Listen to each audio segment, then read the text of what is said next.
Hey, sports bettors, thanks for stopping by. My name is Boyd. I teach beginner and struggling sports bettors how to use data analytics and the data-driven tools to help find positive expected value bets that are going to win over and over, consistently profit and build your bankroll. So if you're just getting started or if you've been struggling and you don't know what you don't know, that's where I can help. We can set up a free consultation, kind of a one-on-one type thing. Hit the links below. Happy to set up a time and just chat with you about your individual situation and scenario wherever you're located with all the different resources you may or may not have and help you really hit the ground running to profit over and over again in all the seasons year round. So if that's something of interest to you, please take advantage of that. And also today's video, connecting with Alex from OddsJam. Alex Monahan's one of the co-founders of OddsJam, and he has a really good video here on the insights of some of the tools and some of the methods you can use to profit if it's one of the strategies you want to consider. So I wanted to kind of dovetail this video in and have you take a look. And again, at the end, if you have any questions, leave them down below. And let's get going. Yo, what's up, YouTube? In this video, we're going to be talking about arbitrage betting, which I know it sounds a little too good to be true, but is a strategy that anybody can do this, that you can use to make risk-free profits off the sports books. So there's a lot of people doing it. You look at this guy, the Arb Father. He started arbitrage betting in 2023, made over $45,000. So in this video, we're kind of going to be breaking down the basics of arbitrage, how to get started, how it works, why it's possible. And I'm also going to go through some of the FAQ, frequently asked questions, that come up about arbitrage betting. It's a super lucrative strategy, but there's definitely a lot of questions about arbitrage betting. When I started, I had a lot of questions. There's a bit of a learning curve, so I hope to break everything down for you in this video. So the first question is, what is arbitrage? What does that word mean? And it's not even a term that's specific to sports betting. All that arbitrage means is if you can simultaneously buy and sell and make a risk-free profit. So a simple example is, let's just imagine there's a stock and you can buy it for $10 on E-Trade, and then your friend will buy it for $11. So you can buy it for 10, sell it to your friend for 11. You make a risk-free profit of $1. That's arbitrage. Now, the reason arbitrage is possible in sports betting is every sports book sets different odds. Every book sets their own odds, their own lines. So a simple example you can see right here is a big discrepancy in Kyrie Irving points. Kyrie Irving over 21.5 points is minus 108 odds on Caesars Sportsbook. DraftKings is way different. They have this line at minus 135, and then you can see Pinnacle, another sportsbook, they have this line all the way up at minus 156. So all these books have different prices or different odds, and that's why arbitrage betting is possible. Out of the millions of odds across sportsbooks, each sportsbook typically has around 50,000 odds at any given time. Out of the millions of odds, usually there's a few spots where sportsbooks are way out of sync with one another, and you can bet the over on one book, the under on another book to guarantee a profit. So you're essentially just day trading the sports books. In this example on Kyrie Irving, you'd want to bet his over at minus 108 on Caesars and bet his under at plus 119 on Pinnacle. So I figured we could start out just going through a simple example of an arbitrage bet. So you can see this guy, he locked in an arbitrage bet where he's making a profit of $50 or $66. It doesn't matter what happens if Josh Giddey goes over 1.5 threes or Josh Giddey goes under 1.5 threes. He's going to make money no matter what, $50 or $66. So let's kind of go through the math. You can see on ESPN, so the sports books he's using are ESPN and FanDuel. So with arbitrage betting, you're hedging for a profit. So you're always placing two bets on two different sports books, capitalizing on inefficiencies in the market. So you can see on ESPN, he bet Josh Giddey under 1.5 threes at minus 150 odds for $475. Now on FanDuel, he bet Josh Giddey over 1.5 threes. That's the same as 2+ threes. 2+ threes over 1.5, they're the same thing. And he played this for $250 at plus 210 odds on FanDuel. So he's betting a total of $725, right? He has $475 on Giddey's under on ESPN, and then he has $250 on Giddey's over 1.5 threes or 2+ made threes on FanDuel at plus 210 odds. So let's break down the math. So let's say Giddey has a good game. He has 2 or more made threes. So if he has 2 or more made threes, the bet on ESPN is going to lose, right? Under 1.5 made threes, we're going to lose $475. But on FanDuel, we bet $250 at plus 210 odds. So we're going to be up $525 in profit. So the net profit, lose 475 on ESPN, win 525 on FanDuel, the net profit is going to be $50. Now, on the other hand, let's say he goes under, right? He has 0 or 1 made 3. In that case, the bet on ESPN is going to win 316.67 in profit, $475 bet at minus 150 odds, but we're going to lose 250 on FanDuel for a net profit of 66.67. So you can see it doesn't matter. If Giddy goes over or if he goes under, we make a risk-free profit no matter what of $50 or 66.67. So another way you can think about arbitrage is by looking at your total stake versus your payout. So for example, on FanDuel, he bet 250, and then on ESPN, he bet 475. So that's a combined amount of $725. And you're going to see if you look at FanDuel, right, you're betting 250 to win 775. So the total payout, if Giddy has 2+ made 3s, is $775. So you're betting 725, and if Giddy goes over, you're getting back 775. So the net profit is going to be $50. You're turning a stake of 725 total into 775. On the other hand, if Giddy goes under and you look at ESPN, the payout is 791.67. So you bet 725 total, you turned it into 791.67. Your net profit's going to be 66.67, just like we went through previously, kind of breaking down the math. So we just went through an example of a super good arbitrage bet, but now we can get into some of the FAQs. And one question that comes up all the time is, well, how many arbitrage plays are there on a daily basis? Are we talking about 5, 10, 100? And it really depends, right? It depends how many sports books you're using. I've used over 50 sports books. I recommend for every new sports bettor, sign up for all the books that are legal in your location. The more books you're using, the more arbitrage plays there's going to be, right? Sometimes FanDuel is screwing up a lot of their lines, and there's a ton of arbitrage bets on FanDuel. Other days it's Caesars or Fliff. It really depends. So I always recommend, most of these books have pretty lucrative sign-up bonuses and promos when you first register anyways. Sign up for the books that are legal in your state, and you'll kind of start to get a sense of which books have the most arbitrage opportunities on a daily basis. The second thing is it depends how much time you put in, right? Nobody knows when these market inefficiencies, when these arbitrage plays are going to occur. So the people who are making serious profits arbitrage betting, they're putting in time, right? They're not just checking for arbitrage plays 1 minute a day. A lot of these people are putting in a couple hours who are making thousands of dollars a day arbitrage betting. The final thing to mention is it depends on the sports calendar, right? If only MLB is going on in June and it's the heart of summer and there's not a lot of sports going on, there's not going to be a lot of arbitrage plays. Whereas in October and November, when you have football, basketball, all the major sports going on, there's usually a fair amount of opportunity. So long story short, there's plenty of arbitrage bets. Just make sure you're signed up for as many sports books as possible, and then just check throughout the day.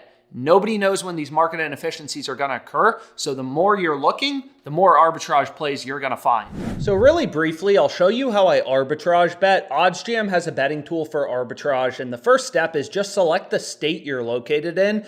Every state has different sports books. So depending on where you're located, you can obviously filter in, filter out certain sports books, but you'll see different arbitrage plays. So the first play we can see right here is between Bovada and FanDuel. Again, the more books you're using, the more arbitrage plays you're going to have. And it's really simple to do. You can see there's a huge discrepancy in Jabari Smith total points. So all you want to do, right? This is a 4.55% risk-free return we're earning today, right? That's what's crazy about arbitrage is if you could earn even just 2% a day on your arbitrage plays since you're betting on games that day, there's 30 days in a month. So if you're earning 2% risk-free on your money a day, that's 60% a month because there's 30 days in a month. But anyways, all you want to do is go right here, click into the arbitrage calculator. Let's say you want to bet 250 on Bovada. This is going to tell you to hedge. So you just put in your stake, what you want to bet on one sports book. It'll tell you, hey, bet 275 on FanDuel as your hedge bet, and you'll make a risk-free profit of $25. And obviously you can tailor this. I started out when I was first arbitrage betting about $100 on each side. So if you put $100 on Bovada, it'll tell you bet 110 on FanDuel, and you make $10 in risk-free profit, right? Which is crazy. So then after you place this arbitrage bet, what you can do is go to the next arbitrage play and lock it in. I used to get home from work and just lock in as many arbitrage plays as I could on a daily basis, get some easy free money. And all that OddsJam is doing is these sports books have so many lines available. I mean, you can see for just one NBA game on FanDuel, there's so much possible stuff you can bet. So OddsJam is just reading in all this data, all the odds on sports books. They're all setting their own odds and lines and pointing out the rare few opportunities where arbitrage exists and two sports books are super out of sync, so much so that you can bet on equal and opposite outcomes and guarantee a profit.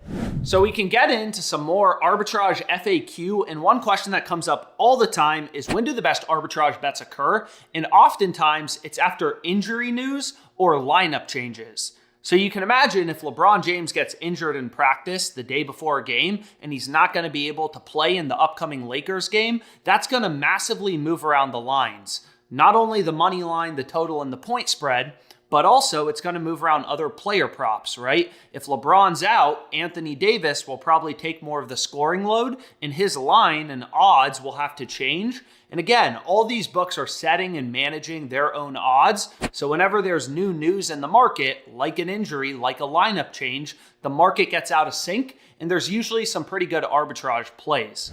So now we can get into some more arbitrage frequently asked questions. And one question that comes up all the time is, what if the books end up changing their odds, right, as we try to place our arbitrage bet? Obviously, arbitrage is a market inefficiency. You're taking advantage of huge discrepancies in the odds between books, and sometimes the book may notice and try to adjust their odds before you can place your arbitrage bet. So obviously, if you haven't placed either bet yet, just move on to the next arbitrage play and try to move a little bit quicker.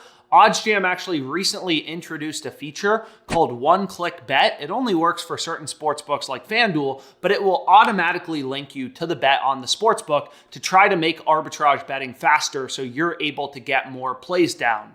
So my second tip is start small, right? When you're arbitrage betting, there's a bit of a learning curve, getting a sense of how quickly will books move their odds. So when you start arbitrage betting, you may see your first play and want to slam it for $1,000 to make $100 in profit, like on this play on Jabari Smith we showed a little earlier. But what I recommend is start out arbitrage betting $10, even $1, just to get a sense of the books, how quickly they're moving their lines. Because obviously the worst thing that can happen is if you place one side of your arbitrage bet, you lock in one play, and then the second book changes their odds before you can lock in the second play. So what I typically recommend doing is get a sense of which books move odds quickest.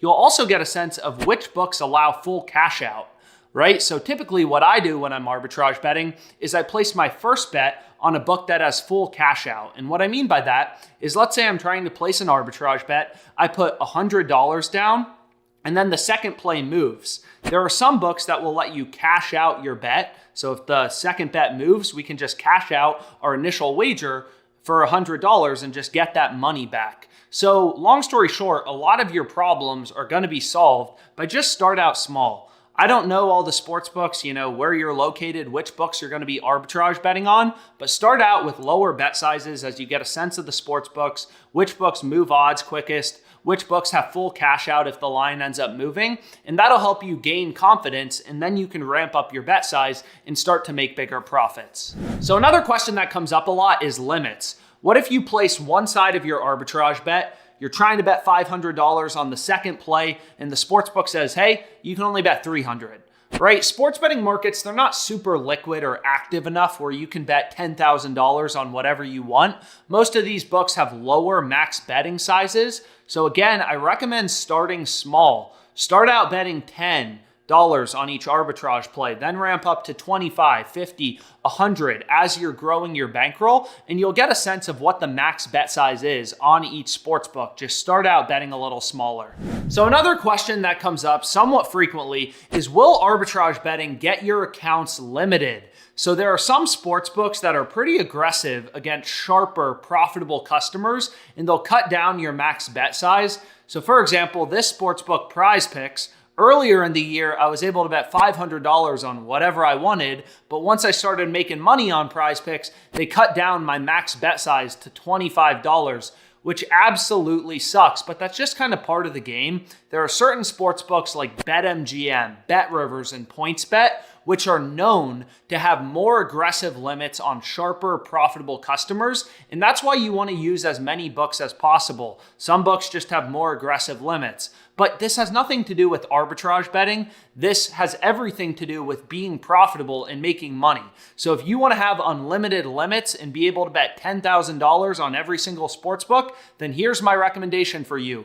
Lose a lot of money. Then these sportsbooks will take all of your action. It doesn't have anything to do with arbitrage betting. These sportsbooks aren't the CIA comparing bets of particular users. That's not how it works. However, there are certain things you can do to preserve the longevity of your accounts. So the first thing is when you're arbitrage betting, round your bet sizes. So you'll sometimes notice on the arbitrage calculator, if you put in a stake of, let's say, $1,000, it may tell you to hedge and bet like $337.42 on the second sports book. What I always recommend doing is just round your bet sizes to the nearest 5. So instead of betting like 337.34, bet 335 or 340. It's not really going to affect your profit long term, but rounding your bet sizes will help you out. The second thing is don't slam very niche markets for abnormal amounts of money. So